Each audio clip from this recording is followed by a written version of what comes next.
Oi, gente! Bem-vindos a mais um episódio do Apontando o Dedo. E hoje nós vamos receber aqui no nosso programa o maior nome da dramaturgia sergipana. Não é para qualquer um não, viu? Com vocês aqui no nosso sofá, Euler Lopes!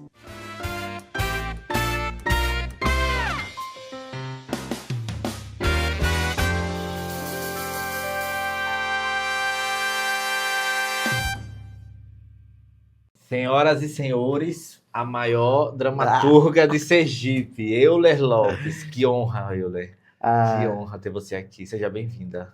A honra é minha, gente, poder estar aqui no Apontando o Dedo, conversando com você, Aleph. É sempre um prazer enorme, né? Ter esses espaços de conversa. Eu acho que essa coisa dos podcasts abriu para que a gente pudesse conversar, inclusive, entre os nossos, né? E reconhecer, não só entre a gente aqui, que está no estúdio, mas todo mundo que vai ver depois, vai assistir no futuro, talvez daqui a uma semana, daqui a talvez a um mês, a um ano, poder participar desse papo junto, né? Eu acho que isso é uma felicidade. E que bom que nosso primeiro programa falando de cinema vai ser com você, né? Que é a maior dramaturga daqui de Sergipe. E são palavras também de Casói.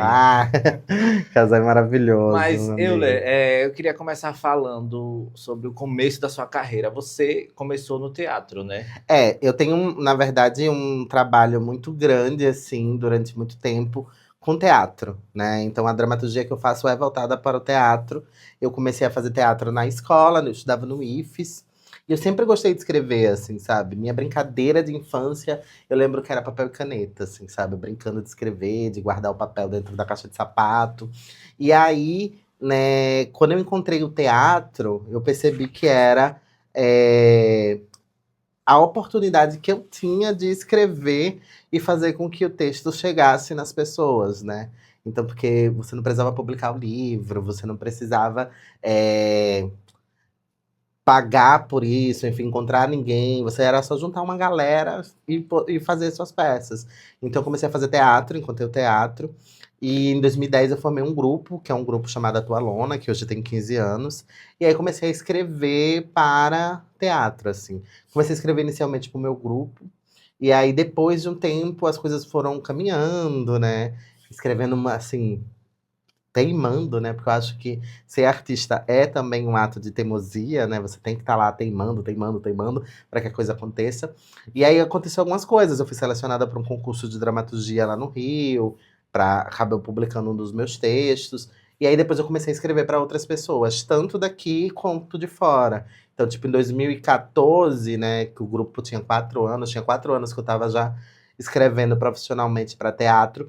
Eu recebi 2 convites importantes. Um, que foi de Isabel Santos, que é, né, eu acho que todo mundo sabe, uma grande atriz do teatro sergipano, com mais de 40 anos de história. E ela me pediu um monólogo, e eu escrevi Senhora dos Restos, que foi um texto que foi muito bem aceito aqui pela cidade, no estado, também circulou bastante. E recebi um convite de um diretor lá do Porto Velho, né, de Porto Velho, de Rondônia, que era o Chicão Santos, e ele queria escrever um espetáculo sobre mulheres que foram mortas no ciclo da borracha e viveram processos de injustiça, assim, que foram, na verdade, presas, né, não mortas. Sim. E aí era um processo de. Ele tinha a ideia, mas ele não tinha quem escrevesse. E aí foi um espetáculo que eu escrevi chamado Mulheres do Aluá, que também circulou bastante. Então, assim, a partir daí, muitos outros convites vieram, né? E sempre escrevendo para o meu grupo, escrevendo para grupos que me chamam, e escrevendo também, né, porque acontecesse enquanto prática, né? Sim, sim. E isso acaba sendo uma felicidade, porque, tipo, ontem mesmo entrou um dinheirinho, né? Porque todo texto que você. Eu faço um grande acordo muitas vezes, né? A pessoa não tem dinheiro para comprar o texto, né? E então eu digo assim, ó, vamos fazer um acordo, 10%, que é também o direito da reprodutibilidade, né, da obra. A obra intelectual, para ela ser reproduzida, você precisa pagar direito autoral pro autor. É o Sim. certo, nem todo mundo cumpre com isso. Então eu faço sempre acordos assim, ó, monta e 10% você vai repassando, que é tipo como se fosse um ator que tá lá. Você vai ter que pagar o ator, você vai pagar também É verdade. quem É um escreveu. bom acordo. E aí ontem eu recebi de um texto que eu escrevi em 2011, chamado Menina Miúda, que hoje está sendo montado lá em Manaus. Tem um grupo chamado Menina Miúda por causa desse texto. Então é isso, assim, a gente vai Olha, caminhando. você como é de teatro, além de escrever peças, Já ouvi muito fora de Sergipe que aqui é muito ruim para peça de teatro. As pessoas não gostam de ir para teatro. Você compartilha com essa ideia? Olha, eu acho que as pessoas amam teatro. Não tem como alguém dizer, vai ter alguém que vai comentar, eu odeio, mas assim, não tem como uma pessoa que de fato vivenciou uma peça de teatro, assistiu uma peça de teatro de verdade, algo com qualidade, e qualidade, quando eu digo é algo feito de forma sincera, não goste. Eu acredito que as pessoas adoram arte. Eu acredito que elas gostam muito do teatro. A única questão é que elas não têm acesso a isso. E um acesso que seja frequente. Não um acesso que você possa ir várias vezes, ter perto de casa, ter a possibilidade de pagar por isso. Então, tipo, nós vivemos numa cidade, no estado, né? Na verdade, no estado, que não oportuniza que os artistas de teatro estejam em cena. Então, é muito raro, por exemplo, se a gente quiser assistir uma peça esse final de semana, a gente vai ter onde assistir, praticamente. Então, e isso não faz com que as pessoas tenham o hábito, né, de ir ao teatro. E É a mesma quando coisa. tem aqui, desculpa me interromper, Imagina. quando tem algo no teatro, a maioria das vezes é show, né? Às vezes é show, às vezes só abarca uma linguagem, às vezes é um teatro que é muito mais voltado do que a gente chama de teatro comercial, né? E não um teatro que vai comunicar com a população, comunicar com a comunidade, que vai falar sobre as vivências, né, das pessoas. Então, eu acho que as pessoas amam a arte. Eu tenho uma experiência, para mim, né? Imagina, eu que sempre gostei de arte, eu achava que eu não gostava de pintura, sabe? De quadros e tal, porque eu via no livro didático e eu não achava graça. Né? As pinturas lá no livro didático eu dizia, por quê, né? Isso aqui é tão.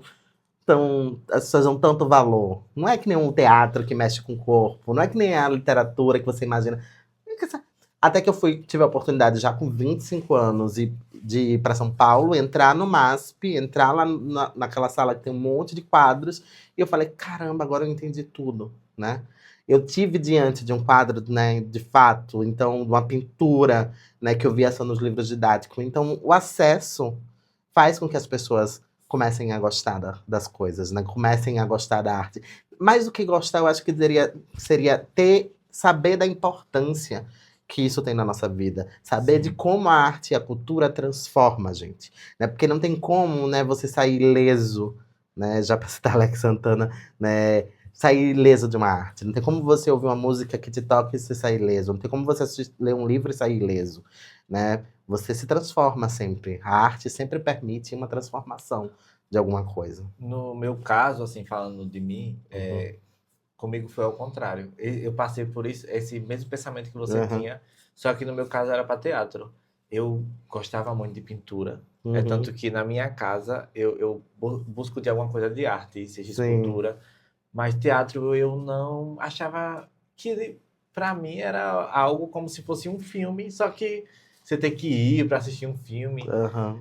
Mas até que eu comecei a ir para cinema. Quando eu fui para o cinema a primeira vez, que eu também sou de interior, pronto, Sim. ali abriu, foi outro mundo para mim. E uma coisa que eu tenho muito, eu sou apaixonado por cinema nacional. Ai, que maravilha. Eu acho que o teatro e o cinema são duas experiências distintas, né? Sim, Mas que se dialogam, que lá nas duas tem interpretação, os atores interpretam um texto, geralmente, né? Porque a gente tem infinitas experiências. Mas tem uma coisa que o teatro ele é único.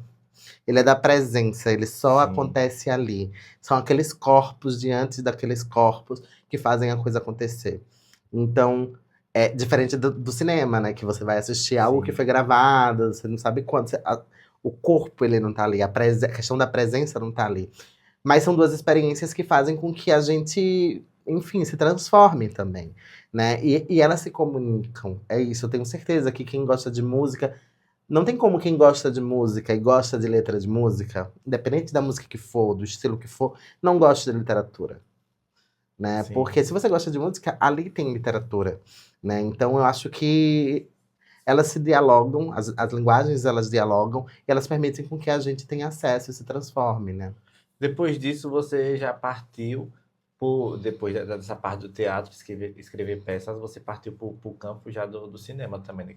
Por ser Eu tenho dramaturga. bem pouca experiência no cinema, assim, no audiovisual, né? Até porque a gente tem pouca vivência aqui em Sergipe, né, de audiovisual. Não pouca vivência, na verdade a gente tem muita experiência, tem muita gente fazendo, mas a gente tem pouco investimento. Agora a LPG acabou injetando muito dinheiro no audiovisual, né? Injetando muito dinheiro, não. Injetando dinheiro digno, né? Mas eu tive a primeira experiência com audiovisual em 2017, quando surgiu um concurso de roteiros audiovisuais. Se chamava Primeiro Concurso de Roteiro Marcelo Deda. Era algo assim para homenagear a Deda. E eles selecionavam 3 roteiros de curta e pagavam um cachê de 2 mil para os 3 selecionados. E eu fui uma das pessoas que foi selecionadas com o roteiro de Rio. O nome é Rio. Conta a história de uma travesti também, que ela acaba, enfim, é aniversário dela, mas ela acaba se envolvendo numa confusão com o cliente. Enfim, a gente nunca filmou esse roteiro.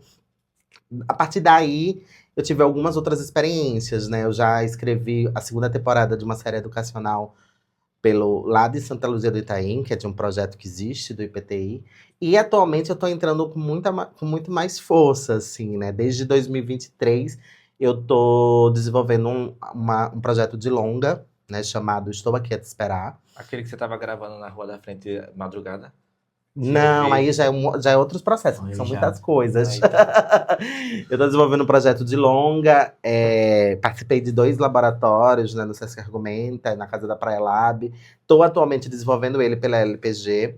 E também esse ano eu comecei a fazer preparação de elenco para curta, né? Que eu tenho uma experiência com direção de teatro, mas não tinha tido nenhuma experiência no set. Então, eu participei de 2 preparações de 2 curtas lindíssimos, que em breve vão sair.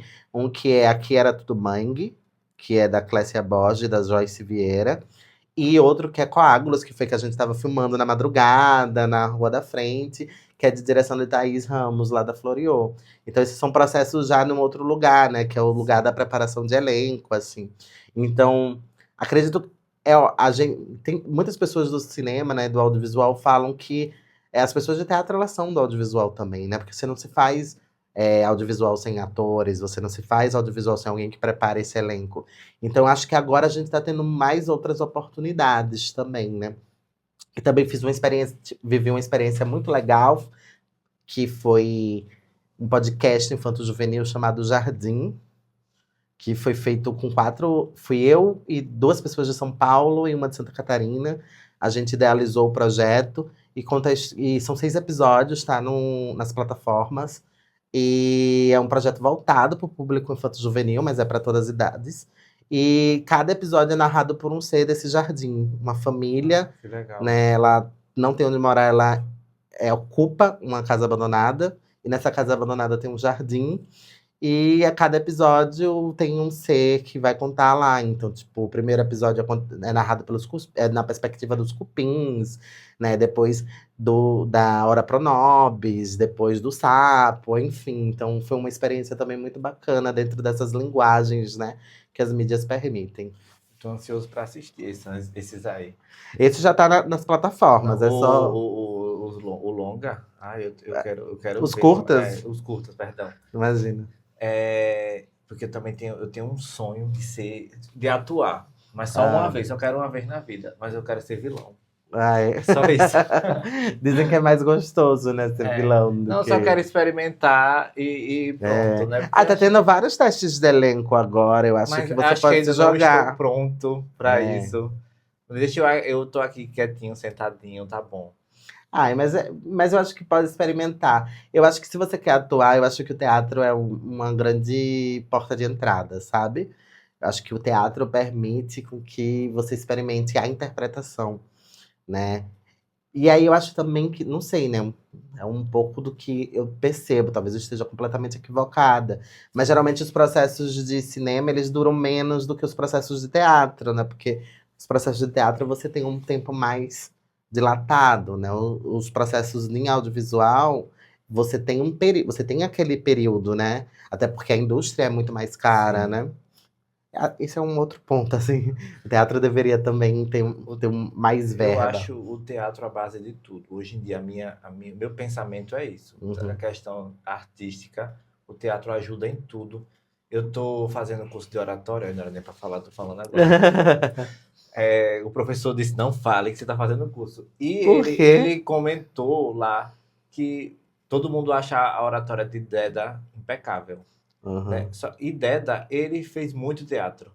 Então, Sim, por isso que para todo mundo, para quem quer ser apresentador, ator, sim. até cantor, tem que passar pelo teatro, gente. É uma dica aqui que a gente agora quer deixar para vocês. Claro. Façam teatro. Façam, exato. Façam teatro. E eu acho que façam teatro independente de se você quer ser ator ou atriz, assim. Eu acho Sim. que o teatro te permite um contato com o seu corpo, um contato como o seu corpo tá no mundo, né? A forma como você lida com as outras pessoas, né? Então eu acho que o teatro ele possibilita muitas coisas, não só para você desenvolver uma oratória, não só para você atuar, mas para você viver em sociedade. Eu acho que o teatro abre caminhos, abre portas, né?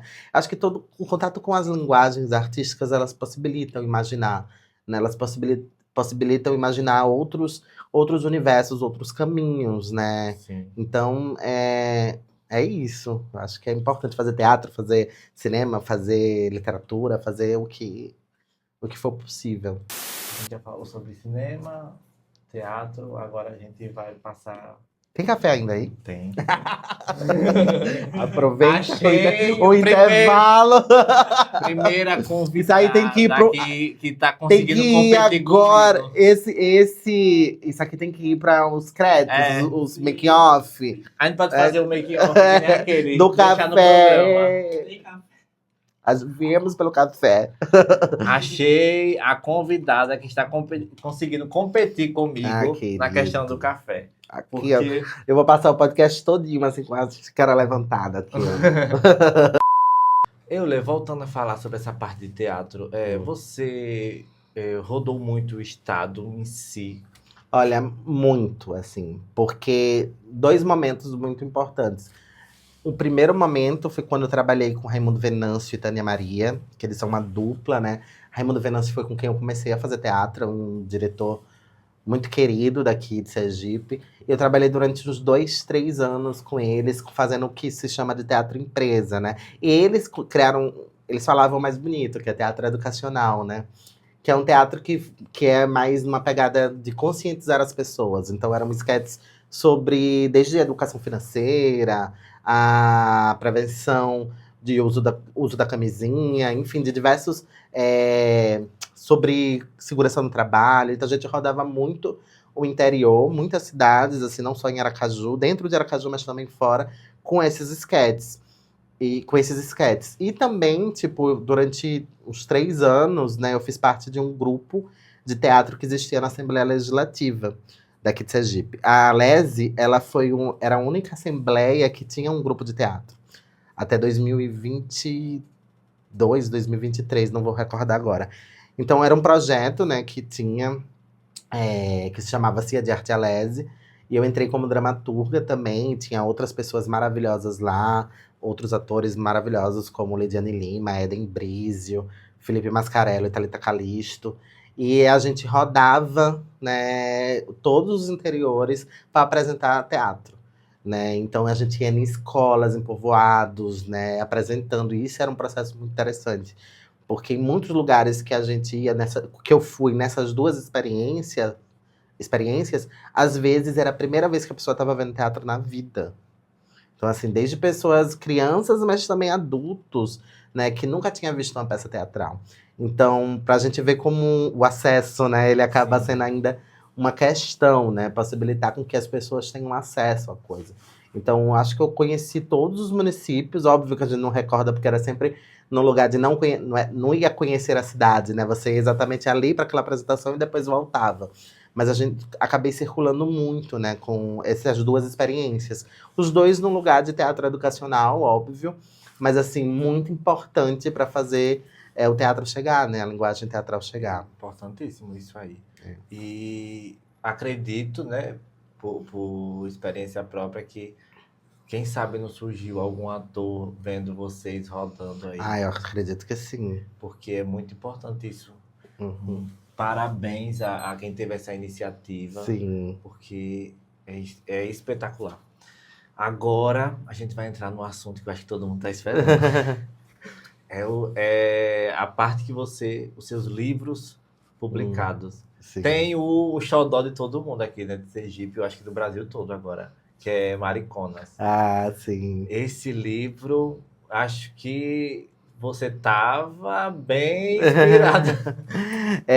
Eu tinha publicado já 3 livros, assim. Eu tenho 2 coletâneas de dramaturgia, que é o 10 Afetos e o Mais 10 Afetos, que foram publicações que eu fiz, inclusive aprovando em editais daqui, de Sergipe. E eu tinha também uma prosa poética chamada Bolô, que eram pequenos textinhos sobre fossa amorosa, né? Tipo, aquele momento que a gente tá na merda amorosa.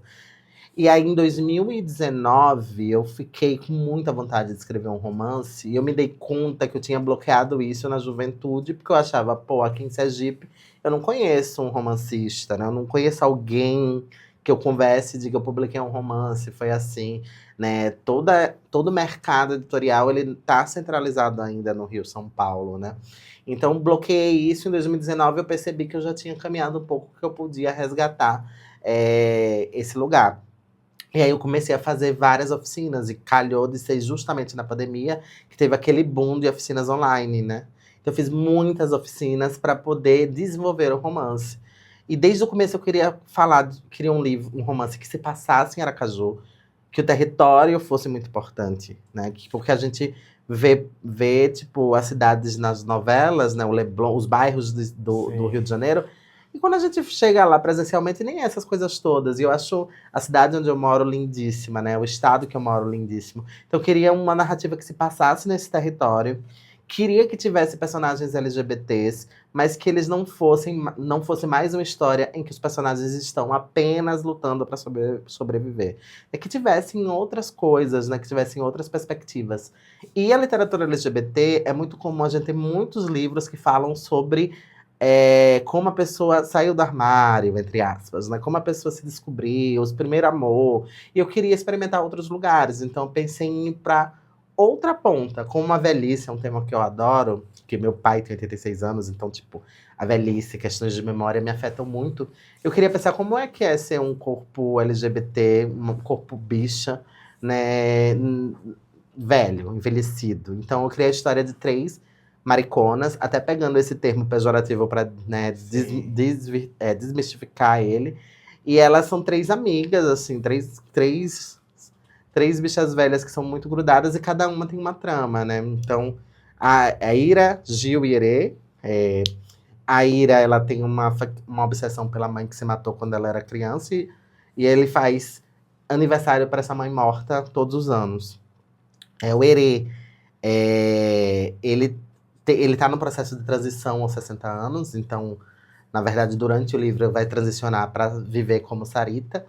E o Gil, ele tem um caso complicado com um jovem, né? O famoso Leque. E aí, esses 3 personagens são muito amigos, são essas vozes, mas eu queria que esses corpos estivessem em festa pela cidade. Então, o romance, ele começa no Rasgadinho, né? Ele atravessa o São João, e enfim, né? Tem sido gostoso. Foi um processo longo, né? As pessoas não sabem que escrever o livro não é de uma hora para outra. É verdade. Né? Talvez. Tem vários processos. Tipo, eu comecei a escrever em 2020, eu terminei em 2021. Eu assinei contrato com a editora em 2022. Só em 2024, de fato, ele saiu. Tem todo um processo para o livro chegar para os leitores, né? E aí, desde o ano passado, ele tá aí circulando nas mãos das pessoas. Acho que tem sido óbvio, né, que ainda é uma editora independente, a editora que publicou Mariconas. Não é um livro higiênico, no sentido de limpinho, né? De tipo, dos personagens comportados, não. Eu acho que é uma outra experiência, então, mas ele tem chegado, assim, acho que ele tem tido uma boa recepção, principalmente aqui em Sergipe, assim, eu acho que as pessoas leram, as pessoas sabem sobre ele, as pessoas compraram, o lançamento foi lindíssimo, não sei se você soube, mas eu fiz um lançamento na Tototó, então foram 3 viagens de Tototó, as pessoas foram, né, em 3 viagens, eu acho, era uma loucura de dizer, quero lançar meu livro dentro de uma Tototó. Eu tava falando, você é muito louca. Tudo que ela faz é uma loucura. É uma loucura. E aí, enfim, eu botei uma mesa dentro da Tototó, aluguei a Tototó, consegui até patrocínio para isso. E fiz 3 sessões, as pessoas foram. Foi lindo. E as pessoas amaram, porque, tipo, a gente entrou na Tototó, aí as pessoas vinham pegar o autógrafo na mesa, que era naquela Tototó maior, né? Acho que todo mundo sabe que é Tototó, mas se alguém estiver fora de Sergipe, Tototó é uma embarcação, um barquinho de madeira que atravessa o rio Sergipe, indo de Aracaju para Barra, né? Então eu fiz o lançamento dentro desse barquinho, 3 horas, 5 horas, 7 horas. As pessoas agendavam, foram. E foi incrível, assim, uma outra experiência. E o livro tá aí. Consegui lançar ele em São Paulo, consegui lançar ele em Poços de Caldas, consegui lançar ele no Rio de Janeiro. Então foi um bom A capa efeito. foi arte de quem? A capa, ela é lindíssima. Sim. Muito linda. Eu tava falando que o livro não deu tempo o livro chegar porque eu comprei. Ai, Mas eu vou fazer depois um stories mostrando. Ah, É perfeita. por favor. Me lembra muito o Brasil, Carmen Miranda. Uma Sim. coisa bem. A capa quem fez foi um dos. A Causa e Letra são 2 editores, né? O Cristiano Rato e o Eduardo Sabino. O Eduardo, eles são de Minas. E o Eduardo Sabino que fez a capa, eu achei lindíssima. Ele deu 3 sugestões de capa. Uma outra opção virou um cartão, porque a gente fez uma campanha de financiamento coletivo, né? Não só para financiar a impressão do livro, né? A produção do livro, mas também para fazer com que o livro chegasse, divulgar, né? E aí a gente fez, foi uma campanha lindíssima também, a gente atingiu 216%, assim, mais que o dobro. E veio um segundo cartão, né? Veio um cartão com a segunda opção de capa, mas essa é lindíssima, assim, eu acho. Ele pediu algumas referências, algumas coisas, e o resultado eu amei, assim. Todo mundo que eu mostrei antes amou também. Eu acho que é um livro que chega, né? É perfeito. E ele já diz sobre o que ele é, eu acho. Ele é lindo. Já, pela capa, eu acho ele ganha. Acho que o público já se interessa pela capa. E tem uma coisa no Mariconas que eu adoro, que não, tipo assim, outros escritores já fizeram, mas eu acho que super funciona. Eu gosto muito de escrever ouvindo música. E eu gosto de escrever no barulho, eu não gosto de escrever no silêncio. Sério? Por exemplo, eu tô escrevendo agora, se eu botar Simone Moreno. É Simone Moreno, né? Simone Morena. Morena. É daqui de Sergipe também. É uma Simone Morena, me nota. Eu tô escrevendo. Eu tô escrevendo agora direto, todos os dias, ouvindo a garota de programa. Cansei de ser garota de programa. Eu boto no fone e saio escrevendo, porque é um outro lugar da escritora, não daquela. Porque ouvir música. Por causa do novo livro também, né? Por causa do novo livro. Então, no Mariconas, eu fiz uma playlist. No livro Mariconas tem um QR Code com a playlist, que direciona para a playlist, com as músicas que eu escrevi, né, que chegou. Sim. E ela é uma playlist aberta, as pessoas estão alimentando, todo mundo que lê, que vai lá, pode botar uma música se quiser. Então, Sim. ela tá crescendo conforme as pessoas colocam música nela. E agora eu tô escrevendo o segundo romance, né? E aí eu acho que é uma coisa inédita, assim, para mim. É muito inédita, porque foi um projeto aprovado no edital Rumos Itaú Cultural. E o Rumos Itaú Cultural é um projeto que apoia iniciativas de cultura no Brasil inteiro, em várias linguagens. No meu foi na linguagem da literatura, e é um apoio para produção. Então, eles pagam para você produzir o livro. Eles não pagam para você publicar. Então, durante 10 meses, eu tô conseguindo financiar que eu escreva, me pagar para escrever esse segundo livro, mas também que eu possa pagar outros profissionais, como consultores literários, são pessoas que estão acompanhando a obra, estão lendo e comentando, né?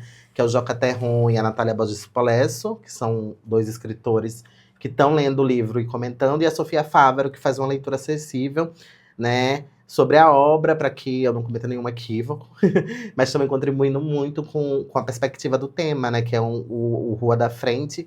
Ele é um romance que ficcionaliza a vida das travestis trabalhadoras sexuais ali da Rua da Frente, né?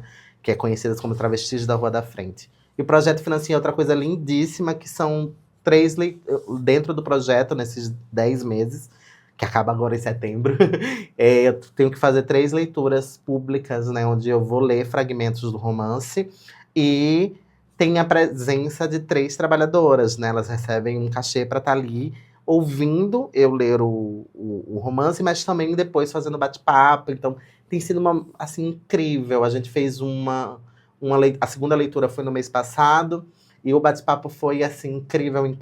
E aí, é um processo aberto e que está se retroalimentando. Eu acho que, além de ser inédito, conseguir ser financiada para poder escrever, conseguir com que isso seja aberto e se retroalimente e outras pessoas estejam envolvidas aqui na cidade, né? Para o pessoal do Rio Grande do Sul, não sabe, a Rua da Frente é uma avenida que é taxada como o lugar da prostituição, onde mulheres e travestis, até às vezes gays mesmo, né, se prostituem. E foi por muito tempo um lugar que era considerado perigoso. Sim. Né? Nessa pesquisa, né? Porque o que acontece? Estou pesquisando muito. As travestis, elas sempre estão ali pelo centro, né? Nas esquinas do centro. Só que nos últimos anos, principalmente com a chegada do Museu da Gente Sergipana, com a avenida sendo mais iluminada, elas foram indo para as ruas de trás, né? Mas aí essa ideia de Rua da Frente continua. Porque a Rua da Frente é essa avenida, como você estava falando, que é a primeira avenida da cidade, que fica de frente ao rio, por isso que é chamada popularmente de Rua da Frente, onde está o centro da cidade. Mas que à noite o nosso centro ele é completamente abandonado, né? A gente não tem, inclusive, iniciativas culturais. O centro poderia ser um espaço movimentado à noite, né? E a gente não tem também olhos de pessoas dos prédios históricos. Também tem isso. É muita problemática se a gente for entrar. Se a gente for falar, a gente não termina hoje para falar todos os pontos que a gente tem para reclamar.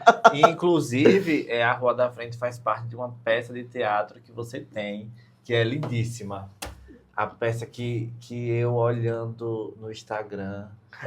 o Rio Sim, né? Sim. Eu olhando no Instagram, eu consegui me emocionar em ver a menina chorando, porque a gente passa todos os dias pela Rua da Frente. Não tem quem diga que quem vai trabalhar ou todos os dias, ou pelo menos no mínimo 3 vezes na semana, todo aracajuano, ou de regiões vizinhas, passa pela Rua da Frente. Sim. E a gente não tem esse olhar. Eu não tive ainda a oportunidade de ir para essa peça. Mas é simplesmente essa louca. Pega uma pessoa, bota o fone no ouvido e sai pela Rua da Frente, Centro, Cine Vitória, falando alguma coisa que eu ainda não sei o que é. Não quero saber, porque eu quero... Vocês que estão assistindo, vocês precisam... Vejam aí no Instagram de Euler esse Reels falando. A performance se chama Rio Sim. É um espetáculo em áudio tour, né? Essa ideia, ela surgiu de uma amiga do Rio Grande do Norte, que ela fez isso. E eu pedi para ela, deixa eu fazer aqui, porque eu tenho uma relação muito forte com o centro, com a Rua da Frente. Todos os dias eu gosto de estar pelos cafés do centro e volto para casa, eu moro na Barra, caminhando pela Rua da Frente, né? Pegando a Tototó. E aí eu falei, seria muito bom fazer um áudio tour por aqui pelo centro. E aí nasceu Rio Sim, que é um título da música da Patrícia Paulaine, inclusive eu pedi emprestado para ela emprestou. E a ideia é a pessoa compra o ingresso, é só uma pessoa por vez, por sessão, e aí ela sabe que ela vai caminhar comigo pelo centro durante 50 minutos de mãos dadas. Então a gente dá as mãos nesse percurso, e aí eu vou mandando áudios pelo WhatsApp onde tá a narrativa do texto, né? E esse Rio Sim é sobre a minha experiência com a cidade, com o centro, em fazer teatro em Sergipe. Rio Sim fala muito disso, de fazer teatro em Sergipe. E é uma espécie de autoficção, enfim, mas é também falar sobre essa experiência de estar na cidade, de ser artista na cidade, de fazer teatro.